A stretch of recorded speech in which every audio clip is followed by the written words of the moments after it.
O amor é uma coisa que mexe muito com a vida da gente, mas mexe tanto que a gente fica com medo, muitas vezes, de dar limites à pessoa que a gente ama, porque a gente simplesmente tem medo de perder esse amor, ou não sabe dar esse limite, ou tem medo de ferir o outro. A gente fica muito cheio de dedos para dar limite. E quando dá, normalmente bota os pés pelas mãos, porque confunde dar limites com agredir. Então, talvez seja a hora de você aprender a dar limites a quem você ama, ao invés de agredir, brigar, discutir. O que é que acha da ideia? Quer aprender? Eu sou Marcos Lacerda, psicólogo, e esse é mais um Nós da Questão. Vamos junto!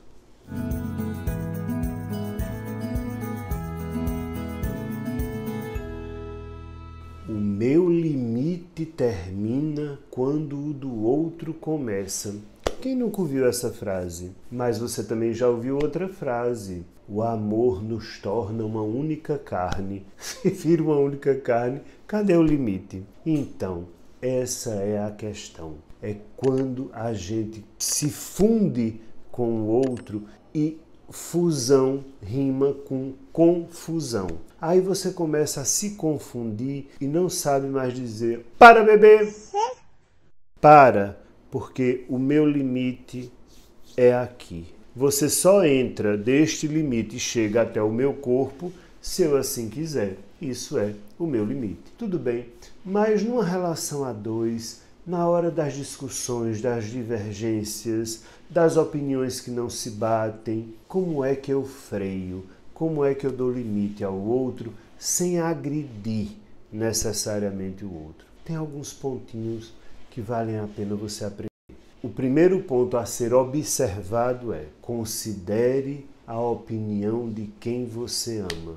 Normalmente, a gente já quer dar o limite e esquece de considerar a opinião do outro. E considerar a opinião do outro, no final das contas, é coloque-se no lugar do outro. Porque o outro tem valores diferentes dos seus, tem uma história diferente da sua, tem formas de entender o mundo, tem cultura, tem linguagem, tem um inconsciente diferente do seu. Então, deixa eu pensar a respeito desse universo que essa pessoa traz para mim. Pode ser o universo que for.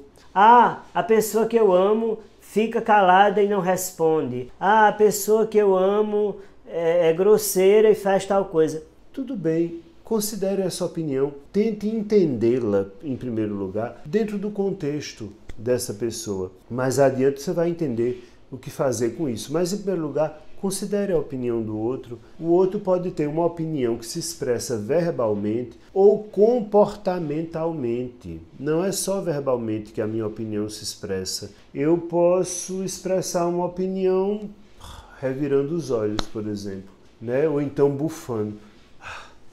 É uma opinião. Tudo bem, considere a opinião de quem você ama antes de dar o limite.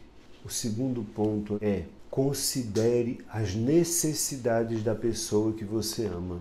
A gente é muito bom e muito rápido para saber o que é que eu quero e como é que eu quero e de que jeito eu quero. Mas quais são mesmo as necessidades da pessoa que eu amo? Já parou para pensar nisso? Às vezes é necessidade de segurança, de afeto, de proteção, de privacidade, de individualidade, de espaço. São muitas necessidades que o outro pode ter e que eu preciso começar a considerar também antes de dar o limite. Por exemplo, vamos imaginar que a pessoa que você ama gasta dinheiro de forma desordenada. E isso é muito perturbador para você. Tá, tente em primeiro lugar considerar, primeiro a opinião, em segundo lugar a necessidade dessa pessoa. E você pode considerar isso perguntando: mas escute, qual é a necessidade? Eu queria entender dessa sua necessidade de gastar esse dinheiro dessa forma. Talvez você comece a escutar respostas do tipo: olha, é o seguinte,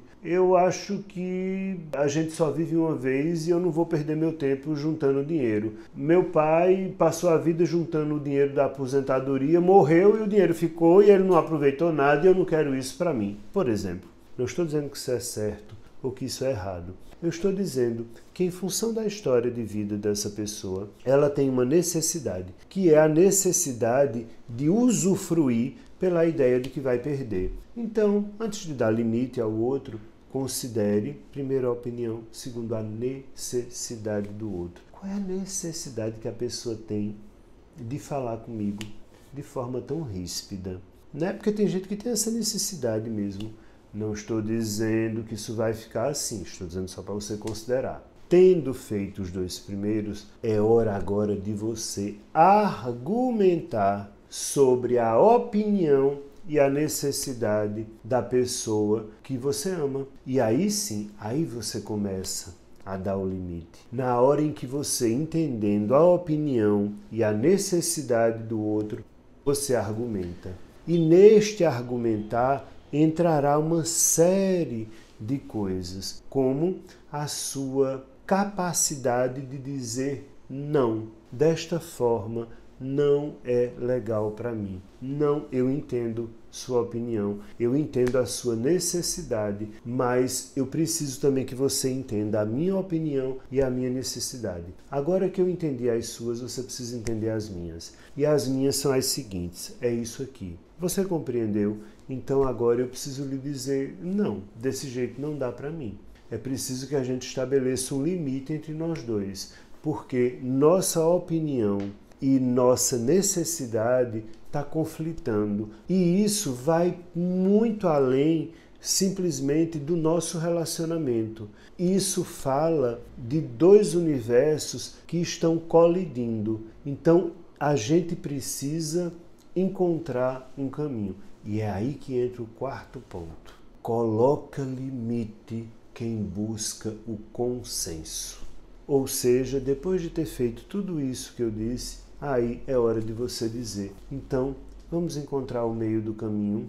Nem pode ser da forma que você quer, da forma que você acredita, da forma que a sua opinião acha, nem da minha. Mas aí a gente precisa chegar a um consenso. Sabe por quê? Porque nós nos amamos. Ou pelo menos dizemos que nos amamos. Então, por exemplo, você fala comigo de uma forma que eu acho inadmissível que você fale. Aí você diz, é frescura sua, eu não sei falar de outra forma. Tudo bem, mas aí a gente tem que chegar no meio do caminho. Porque se você não consegue ser a pessoa doce que eu tenho a necessidade que você seja, também não dá para você ser o cavalo com ferradura que você gostaria de ser. Então, nem o torrão de açúcar, nem o cavalo. Que tal um pônei? Um pônei é fofinho e não dá coice. Que tal? Vamos lá? Vamos brincar? Então, com o pônei eu consigo conviver, tá? Com o cavalo, não. E até abro mão do torrão de açúcar, mas eu preciso pelo menos do pônei, né? O pônei é fofo, é pequenininho, é dócil. O pônei é legal.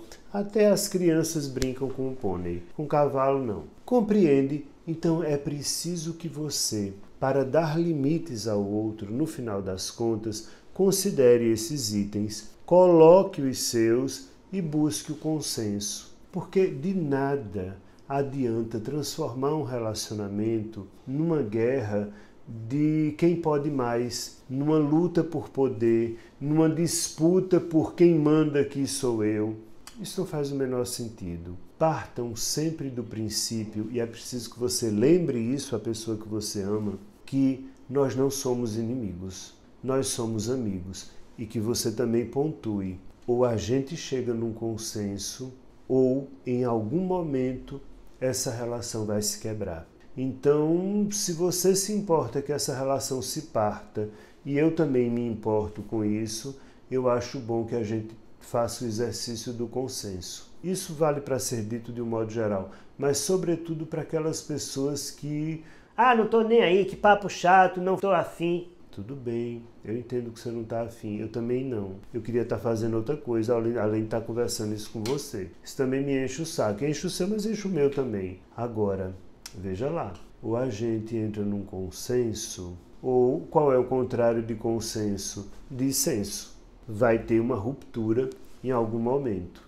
No fundo, o que eu estou querendo que você que me escute compreenda é que dar limites ao outro não é, sobretudo, uma guerra por poder.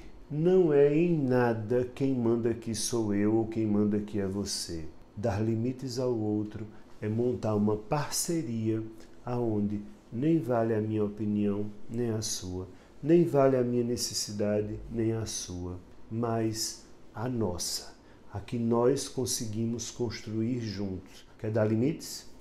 Busque consenso. E para buscar consenso, opinião, necessidade, capacidade de dizer não e busca pelo consenso. Não querem ser uma só carne? Consenso. Pense nisso. Tchau, até a próxima.